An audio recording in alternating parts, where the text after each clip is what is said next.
now realized, right?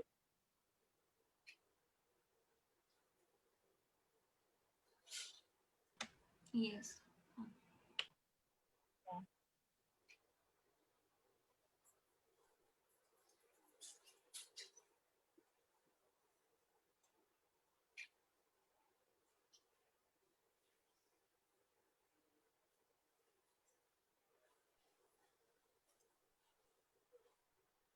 So we can't hear you.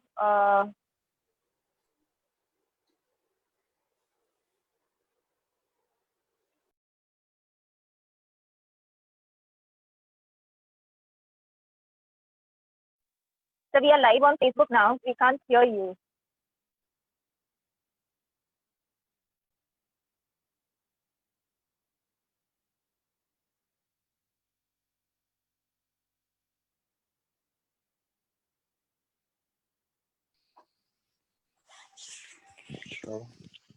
Hello?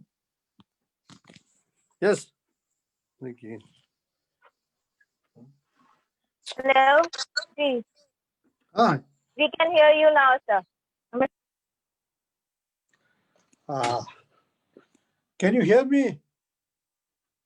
Yes, sir, we can hear you now. Can you just, am I kind of, can you see me on your screen? Yes. Yes, we all can see you and we all can hear you, sir. Okay, Welcome please to go ahead. Digital Parliament. Please go ahead. All right. Dear friends, today we have with us a very renowned and veteran politician, as well as former judge of High Court from Jammu and Kashmir. He has been in politics since more than a decade and been a part of Jammu and Kashmir National Conference Party. We have with us Mr. Hasnain Masoodi, sir, Member of Parliament from Pulwama. Welcome to our show, sir, Digital Parliament, Youth Question. We have knowledge partners, IICSR, media partners, ED Times, and your partner, Exeter Foundation. Welcome to here. Thank you very much. So we would like to learn about your journey from coming from a humble background to being a judge and to going up to the become a high court judge and being a political leader and defeating Mehbooba Mufti. Yeah, that's right. You know, I don't see much difference. I would interpret law and enforce and implement law. Now I am part of law-making process. So in a way, not much difference. But I, as judge, would mostly hear and talk less, and now I talk more and hear less. So this is a difference. I was part of the world of law, you know, as judge also implementing law, interpreting law, and trying to enforce the rights guaranteed under law. And now I am part of that legislative lawmaking process. So not much. And second is that, you know, earlier as a judge, I had my constraints. I had to wait for someone to come to me with some kind of a complaint or a grievance. And unless and until, because of this system, unless somebody comes to me as a judge, comes to the court, has access to law, has access to justice, we cannot sit up out and just uh, uh, do something for the person who is aggrieved. But here it is reverse. I can reach out to people, I can just hear them, I can hear their grievances, I can try to set right and redress their grievances. And here now, as a politician, my role is larger role. I am accessible to people. I can redress wherever there's a grievance or wherever I can extend a helping hand. That is the difference. Yes, true that I come from a humble background, not from a well-off, economically well-off background, but the journey has been smooth and it has been hassle-free. Good journey. Excellent, sir. So what was the time when you thought that you should enter politics, and why did you think so?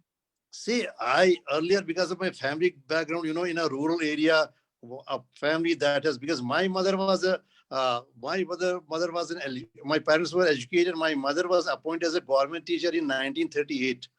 She set up the first school in my locality, in my village, where from I come, from rural background. 1938, appointed by Maharaja of Jammu and Kashmir.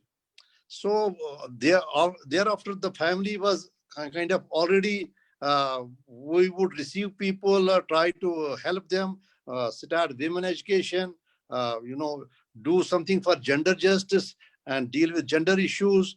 And the unattended section come to their rescue, come to their help. So if we were already in public service. So that was there always with me to help out to people, because to me, uh, politics is nothing except service, serving the people who don't have the level play field, who are disempowered, who don't have any access to the resources, uh, to the amenities. So that was part. It was again. It was in the family. We would, in a very very small way, we would come to rescue other people, try to help out people, extend a helping hand. So that was there. And once I laid down robes, it was already that I was in public service. Then I took over as chairperson of juvenile justice panel in the state, Jammu and Kashmir state. So I helped in set up the child welfare committees, juvenile justice boards, and other institutions, what structures under Juvenile Justice Act. So for 2 years, I set up that, because it was something that was pending since for last 50 years. We didn't have any child welfare committees. We didn't have any juvenile justice boards and all other structures, district child protection units. So I did some work there that again brought me closer to people. Then I decided to come to politics, and you cannot be in politics without electoral politics. You don't enjoy it. You if you want to be, say, for example, in a show business, or you want to go to any other form of art, unless you are there, you know, actually and physically, you don't enjoy it. So I thought that simply being in politics will not matter unless I go to electoral politics. You enjoy it.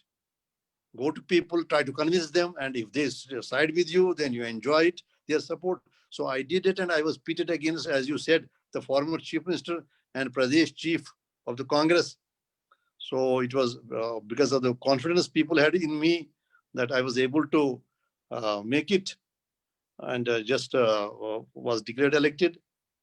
So it has been all, in a way, it has been a kind of a hassle-free journey without, with little least roadblocks.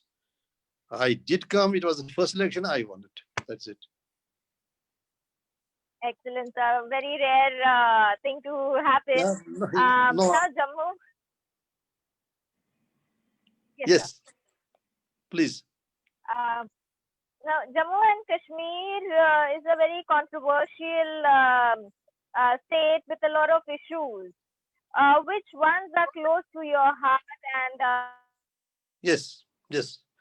Yes. what are you working towards to No, see, I mean, there is a lot of disinformation about Jammu and Kashmir. People in the, I mean, our youngsters, I mean, across the country, they have very little knowledge about whatever is fed, whatever is fed to them, they believe it. They feel that Jammu and Kashmir was not part of. It was a different land, and there were some barriers, some constitutional barriers, and those were to be removed. I mean, Jammu and Kashmir is ahead of at least 15 states in human development index. These are the figures of Government of India. The very fact that ours is the sixth or seventh state where we had a chief minister, a lady chief minister, must tell you that we didn't have any kind of uh, hassle about as regards juvenile this gender justice. And then the women empowerment, then women emancipation, we are much ahead of many states, say almost more than half of the states. Our literacy rate is much better. we did not lag behind. Uh, so and we were part of. We would just play our role in national building, the way others did. But because of a political agenda, only to make things emotional, it was just the status, constitutional status, they filled with it. And I, because otherwise also Jammu and Kashmir, is has been a disputed place, for disputed land for last 70, 72 years. We have a part of Jammu and Kashmir that is administered by the other country. We have a part here, and we believe our constitution. Government of India has that. No, that part is also, we have that part is also part of the state. That so in whatever stand there is, but the fact remains that Jammu and Kashmir is a dispute was on UN agenda, and we have intervention. We had UN intervention. Now leave that aside. My effort was, and one of the reasons to be in politics was to help resolve the issue, because for last 3 decades it has taken a violent turn.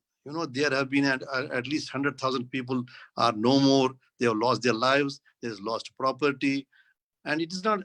Wherever there is loss of human life on whatever side, you feel pain, because everyone, maybe from the security forces or a civilian, everyone has a family.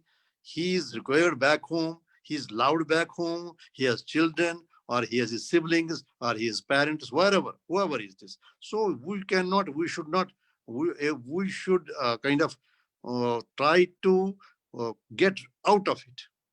So that was also one of the reasons that I came politics. Maybe I give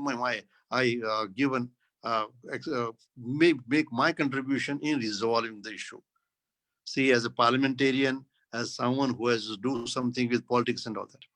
So we believe that internal dimensions of Jammu and Kashmir can be addressed by giving it that autonomy, because it is essentially, it is kind of a concept that your identity.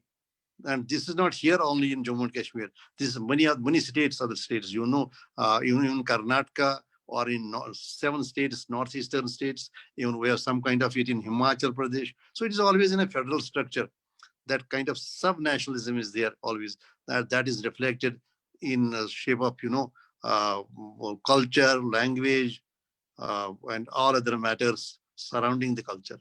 So I believe that internal dimensions can be addressed by strengthening autonomy, supporting the identity, and we are part of the big, great country called India. So, but the party in power, we made an effort. I made an effort because I accompanied my leaders, and we met Prime Minister in last week of July, when there was a news was making rounds that Government of India may just fiddle with the special status and the constitutional status. So we try to convince that please don't do it. We are on the right path. We are part of a big nation, and everybody is contributing his big in national building. We had 500,000 tourists and yatris. It was a hassle-free. It was peaceful yatra. Please don't do it only for political, because your party should not be ahead of the nation. Nation is first, then comes the party, and then comes the individual. That is what I believe.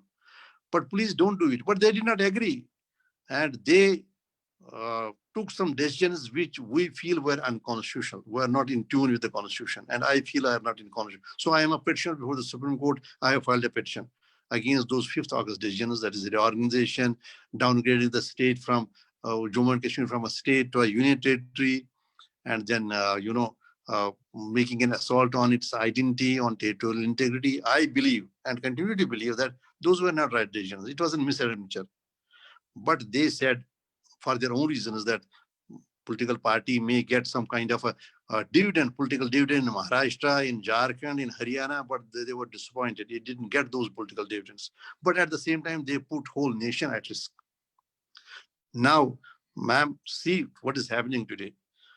Last year, they said that no 370 and this special status is at the root of this violence. So once we get it out, no violence, and there will be, we will assure area an era of development, and it will be like like the best place. But that is not happening. See, this has been a year of turmoil, encounters, bloodshed. I mean, we have lost on both sides, and civilians. Say, what have we achieved at the end of the year?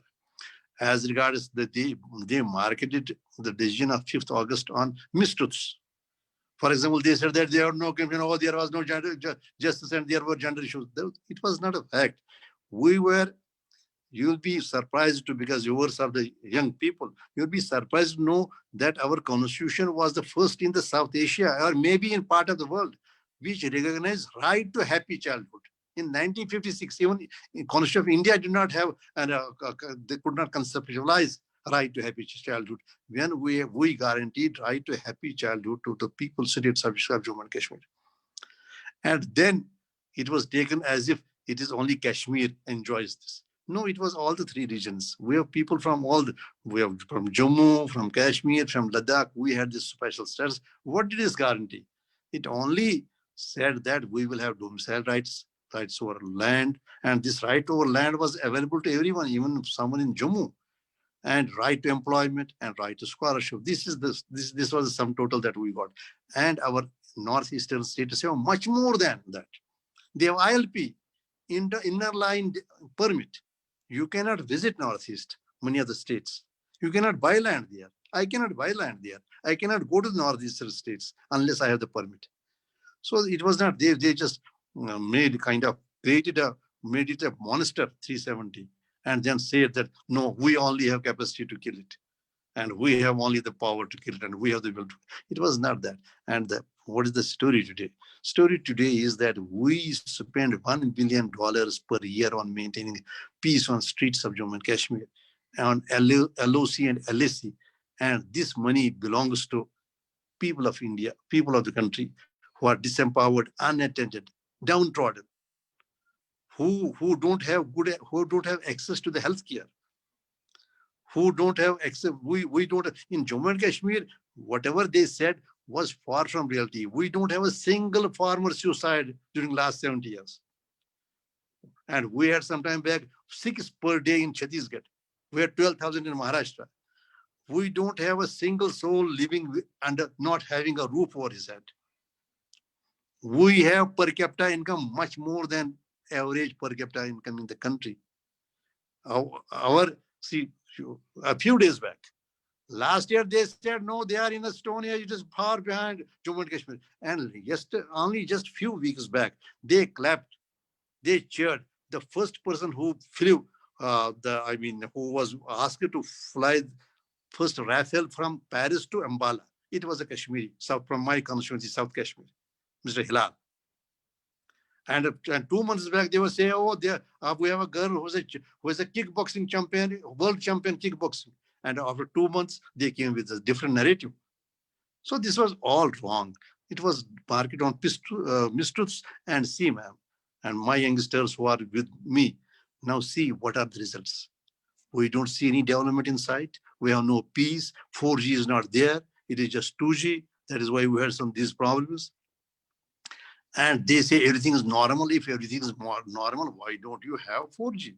Why don't you have rights under 19 or guarantee, 21 guarantee in Jammu and Kashmir?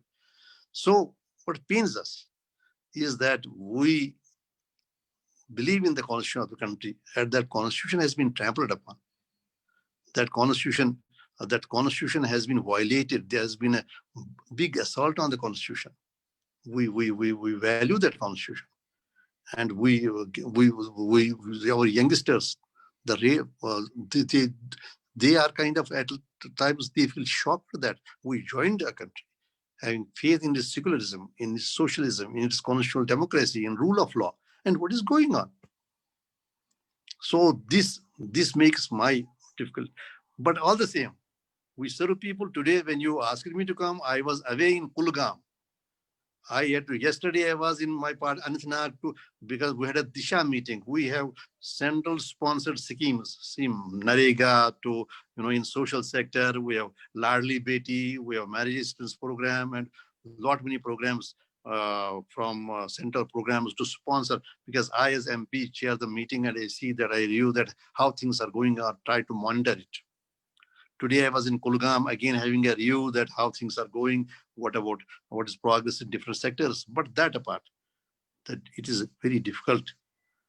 5th August decisions have made things unnecessarily difficult and unavoidable difficult and difficult for the country, because these are precious resources of the country.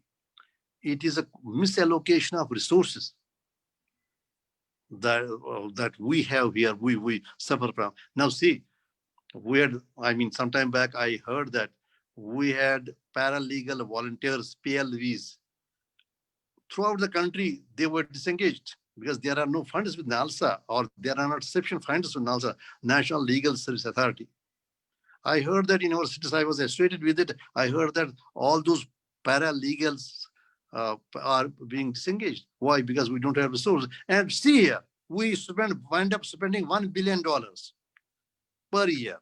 That is 65 crore rupees, billion rupees. That rightfully belongs to someone in Chhattisgarh, someone in Jharkhand, someone in UP. And we have a patient, a victim of vascular accident, who had to use his severed leg as a pillow in a hospital in Uttar Pradesh. And we had dozens of children dying because there was no oxygen. Or in Muzaffarpur, because they had gone for a raw lychee that was not, ripe. And we had 100 or more children died. And our people suffer from lack of basic amenities. And here we end up spending 1 billion per year, or 65 billion rupees on controlling street demonstrations. So what is the difference that people have experienced before Article 370 and after Article 370? Nothing. What is the different experience? Nothing. It is essentially, I will tell you something. See, it is a sentiment. It is in most of the things. Now you may find a city, a country in Africa, that if, let us assume it was part of any other country, that may have per capita income today 10 times, 1,000 times, million times more. But still, that concept is the people who don't have that kind of income, but they have that concept. It is, what is identity? Identity is my language. Identity is the culture. It is because this identity is not only in Jammu and Kashmir, it is elsewhere as well. See, what do people get by having ILP, interline permit, in Northeast? Why should Bodos fight? Why should they want for Bodo land? They are part of the Assam. Why should we have a framework agreement with Nagas? Because see, at the bottom of it, the baseline is a sentiment, that is culture. You feel that within a federal structure, it is just family members in a family, 25 members in a family. I've lost your connection. Hello. No, yeah. You are audible, sir. Yeah, no. You are audible. So we secreted an agreement just in April 2020 with Bodos. What was that? Why should Northeast be? Why should Himachal be touchy about property rights? No, they should not have buy here agricultural land. See, these are everywhere. These are concepts. These are in individuals also concepts. These are concepts in people also. See, we are in a federal structure. Everyone has. Why do we have a state list? Why don't we have a unity form of government? The way things are now shaping up. You try to have everything centralized, everything at a central place. Why do we have these different voices, different languages, different cultures? Because these are sentiments. Practically, whatever difference. See, we had right to our land, right to employment, right to scholarship. But it was within the framework of Indian federal system, and now we have been stripped of that.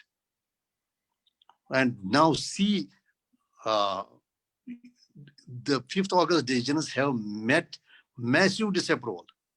Had not these met disapproval, why was central government forced to place under detention a former foreign minister, Umar Abdullah, with Vajpayee ji, who was his part of his cabinet, or Dr. Farooq Abdullah, who was a central minister, who has been 5 times parliamentarian, and who has gone to Geneva to defend country.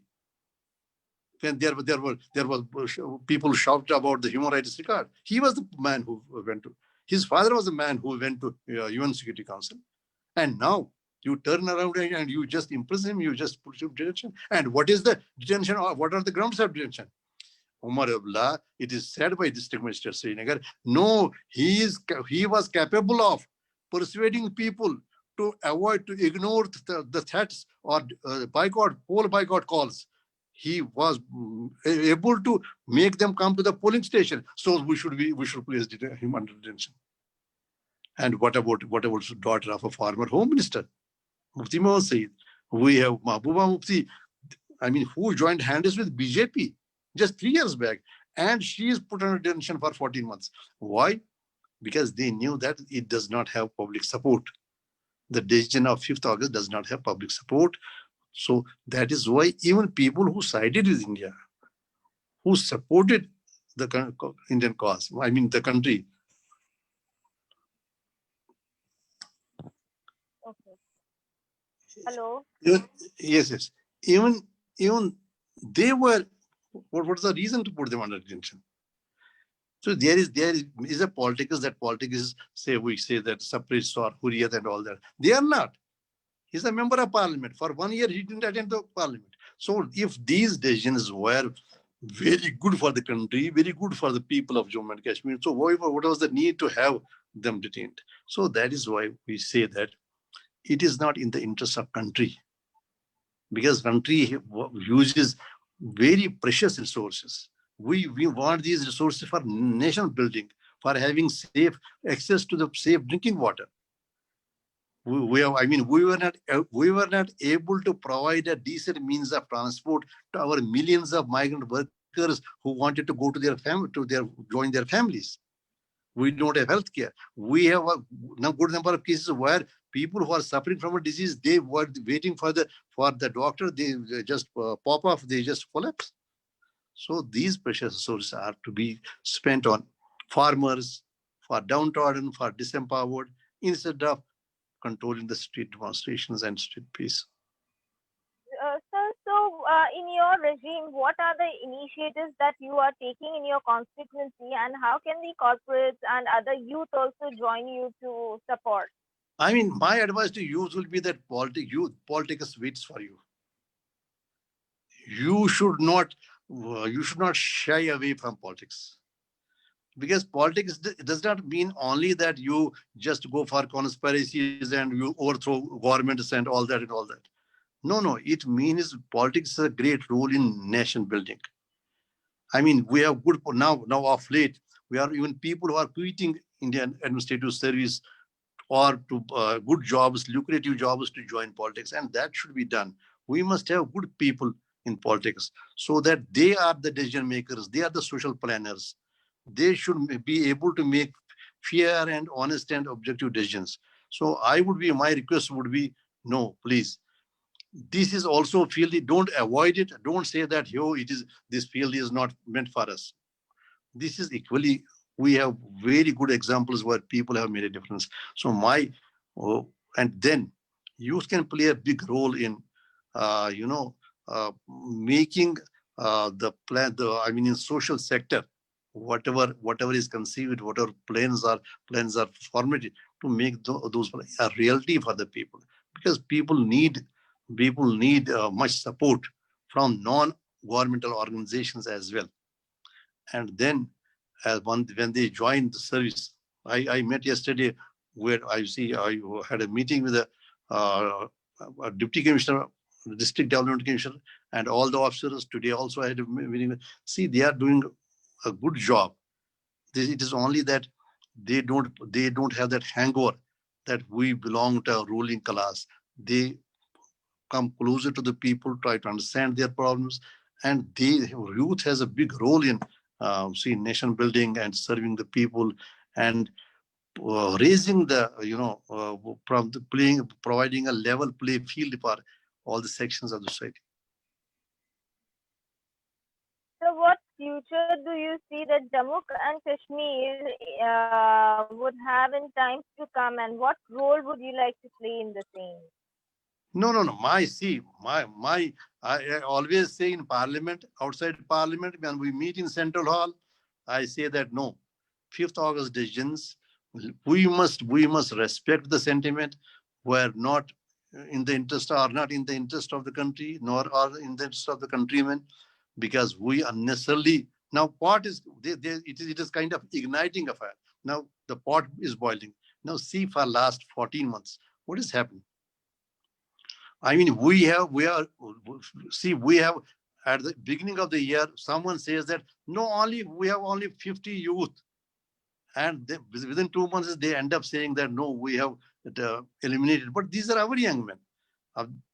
They say that 180, 200 we have, and we have lost 80 or 80 civilians. But the fact remains that we are unnecessarily, fueling a discontent. In a way, promote you, and I think that is not in the interest of the nation. My request would be, and my effort is to tell the government of India, we are already before Supreme Court. And incidentally, ma'am, do you believe it? We have 10 petitions before Supreme Court challenging 5th August decisions when 370 and 35A and the Constitution, whatever. And amongst those petitions are, in one of the petitioners, group of petitioners is Radha Kumar. It is Mr. Pillai, former Union Home Secretary. It is Mr. Hendal Tayabji, former Chief Secretary of Jammu and Kashmir. It is Air Vice Marshal Kapil Kak, Air Force of Indian Air Force. And we have Satish Jacob, the known journalist. And we have a lot many people who have come to the Supreme Court with their petitions saying that is all unconstitutional. Whatever was done, Constitution was disrespected and trampled upon. It is not only people. And we have petitioners from all the 3 regions. We have a Dogra from Jammu. We have someone from Leh. We have someone from Kargil. We have some from Kashmir. We have a Kashmiri Pandit. We have from Chenab Valley. We have from, from Pir Panchal. I mean, everyone is where we don't have, it is not just one. So, Government of India should go for some kind of introspection. See what have they achieved. Except giving some reason for others to cause problems. They should give it review it, give it a second look, and undo it. And then, if there are any problems, these are evolving concepts. For example, one of the reasons given is that no, a girl who married outside Jammu and Kashmir would not inherit in Jammu and Kashmir her father's property. Though if she has 3 brothers and other 2 sisters who are married here only, but she will not. But then that was changed in 1990s. And it was said, there was a change in the law. No, she will also inherit. It would be now second generation. So all these are evolving concepts. Government of India should undo it, give it a second look. And if we have any problems, we can just sort it out. It is always good to. After all, in this part of the world, who taught us that negotiation is the first tool? Do you have any idea? Do your youngsters, is anybody joined with us? Is anybody here? So there are some people in our team who are present over here. Now see who started this negotiation. Who said that now first step in every disagreement should be negotiation? It was Lord Krishna. Went to Kauravas and said that please give only 5 villages to Pandavas. They will feel contented that there will be no kind of disagreement. It was Lord Krishna who was first in this part of the world. I don't in other place who educated it. We should negotiate. We should talk to each other. We should then try to resolve it and try to use these resources, whatever we have, for good of the people, good of the country, development of the country. Don't you agree with me? Do you agree with me? The money we use here to control. See, Yes. I totally agree with you. Totally on the same page, sir. So, I mean, we have in our country, see, we have very sad stories. See, parents committing suicide because they don't feel they have resources to marry their daughter, to organize a marriage for that. We have so many, I mean, so heart-wrenching, so saddening stories of disempowerment of, the people being downtrodden or not, starvation deaths. We can ill afford to have this luxury of spending 1 billion on just a place to have maintain peace. Absolutely, On LOC, LAC, and yes. So in the amount of work that you are being doing, what is the political legacy that you would like to be remembered for? No, it is just, see, first is about doing something about children. Because 1/3 of our population is children below 18. And you are with other youth. You must know that. And this is the segment of society that has been, abused and not taken care of. And very little has been done for this segment of the society because they are not voters. They don't have their vote.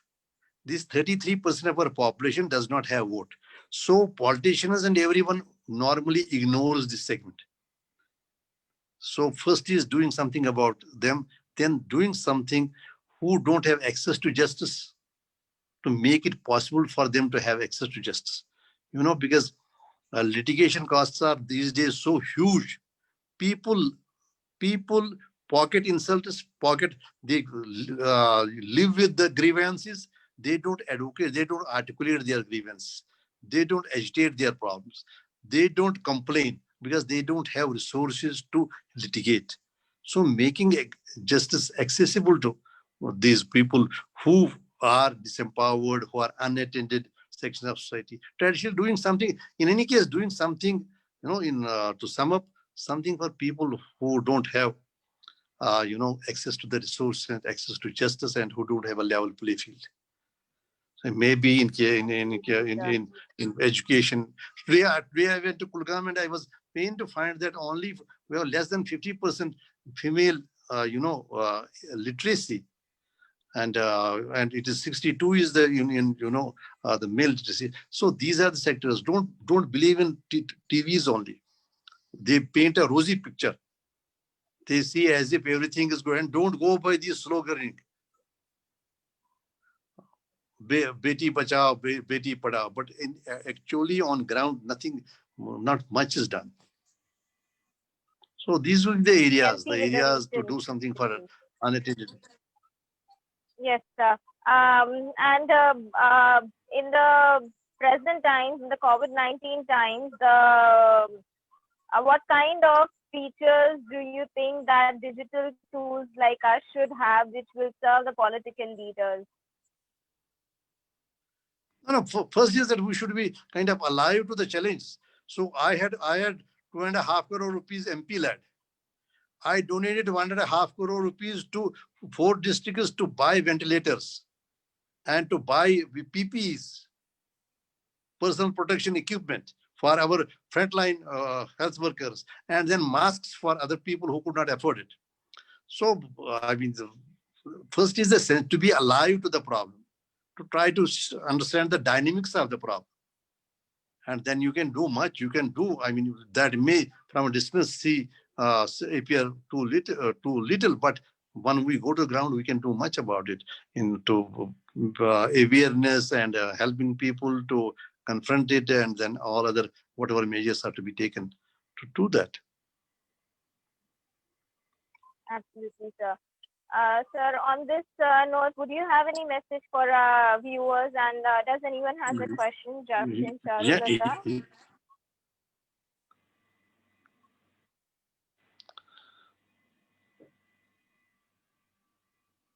Yes, Charulata, may I invite you to please switch on your camera and mic?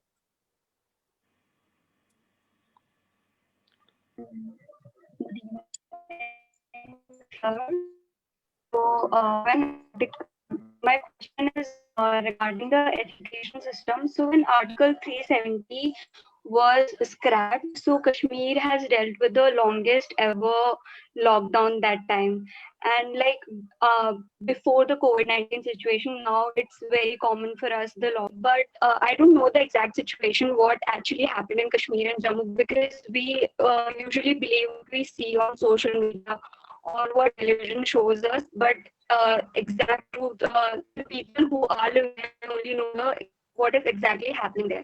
So also, like after the COVID-19 lockdown, students have been affected a lot because of the whole lockdown thing. And so in Kashmir, it was before the COVID only. So don't you think so? The students and the youth population of Kashmir have been somewhere taken back from the education system, as you also said. The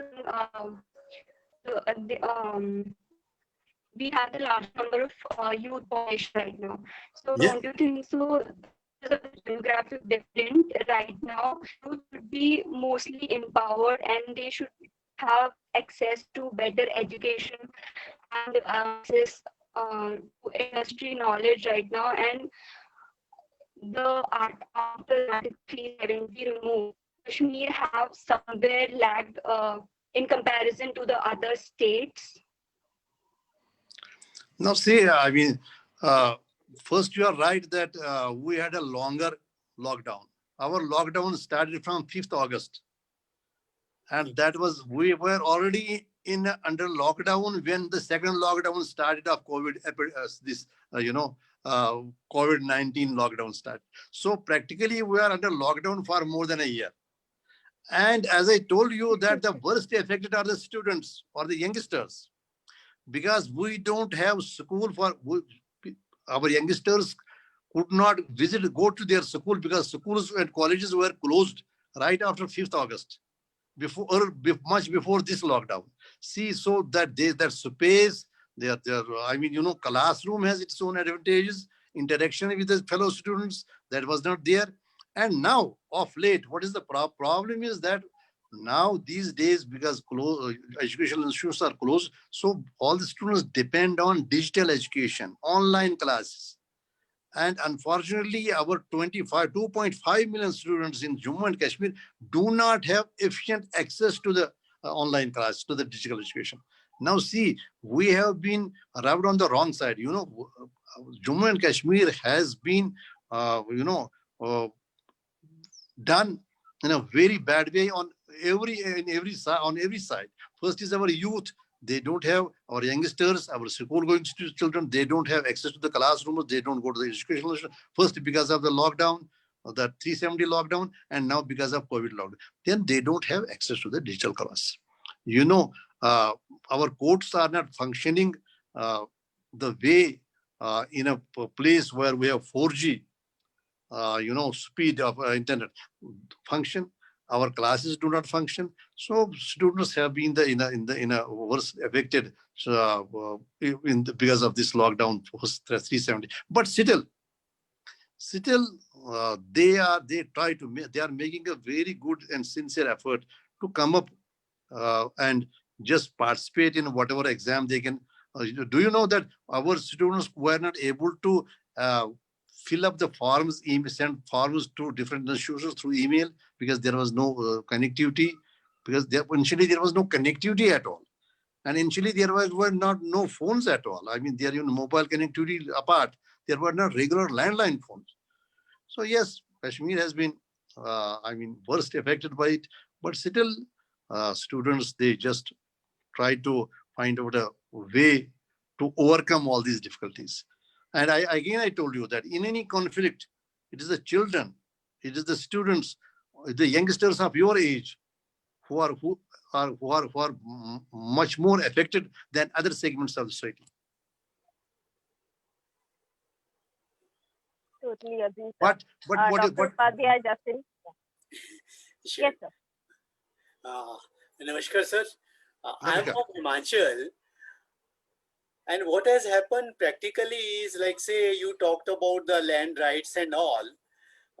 Those are the types of issues. Like, say, we had lot of states actually. Within Himachal also we had old Himachal, then new Himachal.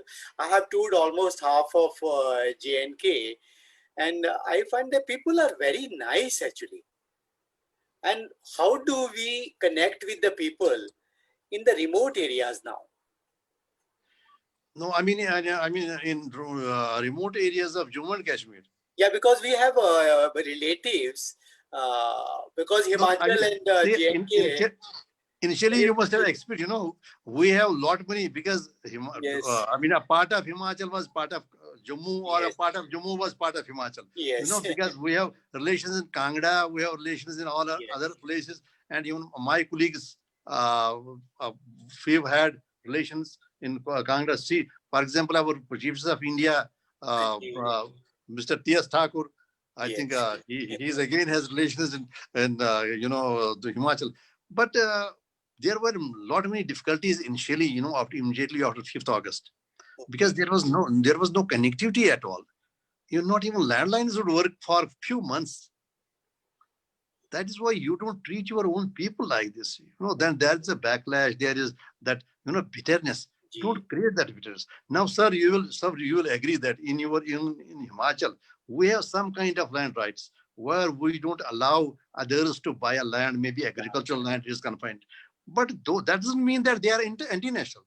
yeah, That does not mean that they are not part of the nation. See, we have been treated because it was not me alone. A Dogra from Jammu, not only a Muslim from Kashmir, a Dogra from Jammu, someone from Ladakh, we have lesser problems as regards the regional disparity. You will agree, because ours was the first state that created a Ladakh Hill Development Council, an independent, headed by a local. yes, Right now we have a university in Leh, and that is headed by Mr. Fonsong. I yes, mean, who was our divisional commissioner as well. and You Ji, will be surprised, sir. Our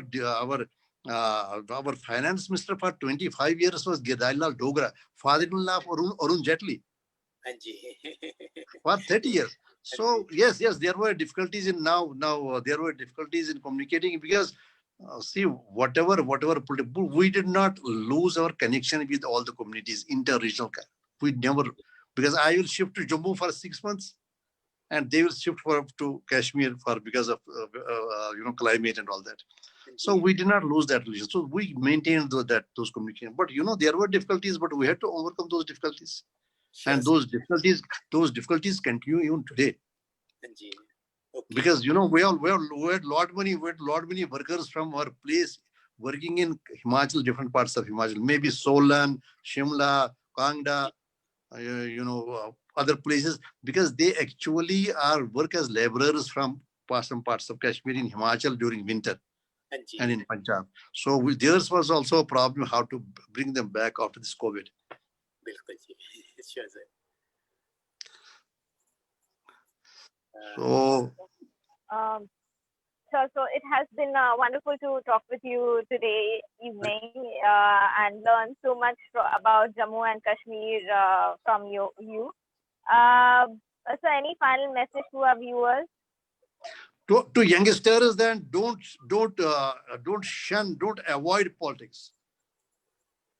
You try to develop an interest in politics. It's not necessary that you should go to electoral politics, but politics is also must have, because of late, what has happened. Of late, we have some, for one or other reason, our educated, who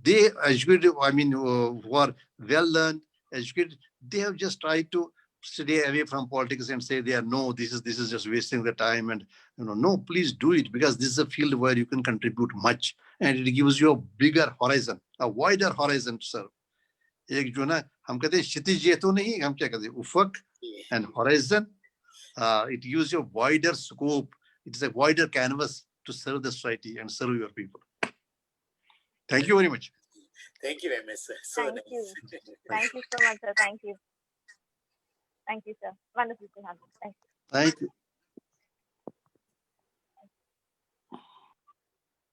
Thank you everyone for joining in. Thank you, Dr. Upadhyay, So always. nice. Thank you, Justin. Thank you, Charulata.